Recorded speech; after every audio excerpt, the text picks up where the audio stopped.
Hi friends, எல்லோருக்கும் வணக்கம். ரன்வீர் சிங், மாதவன் உள்ளிட்ட பலர் நடிப்பில் ஆதித்ய தார் இயக்கத்தில் மிகப்பெரிய எதிர்பார்ப்புக்கு மத்தியில் துரந்தர் 2 படம் நேற்று உலகம் முழுவதும் ரிலீஸ் ஆகி இருந்தது. இந்த படம் தமிழ், தெலுங்கு போன்ற மொழிகளில் வராமல் இந்தியில் மட்டுமே ரிலீஸ் ஆகி இருந்தது. இந்த படத்தை பார்த்த ரசிகர்கள் மற்றும் பிரபலங்கள் எல்லோரும் பாராட்டி வருகின்றனர். இந்நிலையில் இந்த துரந்தர் 2 அதாவது துரந்தர் தி ரிவெஞ்ச் படம் முதல் நாள் வசூல் குறித்து தகவல் வெளியாகி உள்ளது. அதாவது இந்த படம் ரிலீஸ் ஆன முதல் நாளிலே உலகளவில் மொத்தமாக 230 கோடி ரூபாய்க்கு மேலே வசூலித்து இருக்கிறதாக தகவல். இதற்கான அதிகாரப்பூர்வ அறிவிப்பை தயாரிப்பு நிறுவனம் விரைவில் அறிவிக்கும் என எதிர்பார்க்கப்படுகிறது.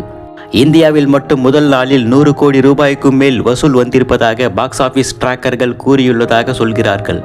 அது மட்டுமல்லாமல் ரிலீஸுக்கு முந்தைய நாள் இரவு போடப்பட்ட பிரீமியர் காட்சிகளில் மட்டுமே இப்படம் 45 கோடி ரூபாய்க்கு மேல் வசூலித்தது என்பது குறிப்பிடத்தக்கது. மேலும் இது போன்ற சினிமா செய்திகளை தெரிந்து கொள்ள நம்ம சேனலை சப்ஸ்கிரைப் பண்ணிக்கோங்க, லைக் பண்ணுங்க, ஷேர் பண்ணுங்க, முக்கியமாக கமெண்ட் பண்ணுங்க.